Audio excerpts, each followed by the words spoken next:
Amohitri učil malgaškega jezika. Nato je deloval v Matangi, kjer je sezidal cerkev, župnišče in hišo za sestre. V Matangi je ostal 24 let. Svoje delo med prebivalci Rdečega otoka je zaznamoval predvsem z načinom, kako razumeti njihove navade, jezik, kulturo. Kristusov nauk je znanjal po prvi vrsti s svojim zgledom. Bil sem lačen in ste mi dali jesti. Bil sem nag in ste me oblekli. Delo z malimi ljudmi naredi ljudi velike. In prav tako delo je Janka naredilo velikega. Nikoli ni šlo za 8 ur službe, potem po domov.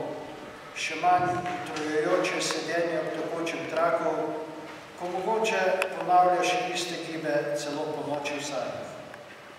Sedaj govorim o sebi, ker smo se misionarji poleg stroge duhovniške službe ukvarjali vsak s svojimi talenti, da bi čim več naredili za ljudi, med katerimi smo živeli. Kakega strogega dnevnega reda nisem imel.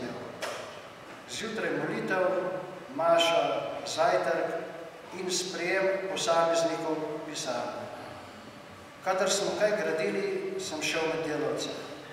Enkrat tedensko sem delil mleko v prahu za klienčke, kasneje sem ljudem dajal tudi zdravila in obvezoval rane. 4 leta sem si kuhal sam. Toda bolj, ko sem znal malgaški jezik, bolj je postajalo nemogoče. Domov sem prišel utrujen in že kako naj bi utrujen kaj pametnega skuhal za večerjo. Najbolj preprosto je bilo namočiti suhe skorje v mleko, jih ožeti, zmešati z jajcem in narediti šmor. Zraven pa še malo solate, pa je bila super večerja. Ampak vsak dan se še pečenih gorih bedrc naveličeš. Zato sem domačina naučil slovensko malgaške kuhinje. Ko se je stemnilo in so vsi ljudje odšli domov, mi je vendarle ostalo nekaj časa zase. Takrat sem bral, molil, pisal pisma, premišljeval in tako naprej. V tistih trenutkih je nastala knjiga Med Antešaki.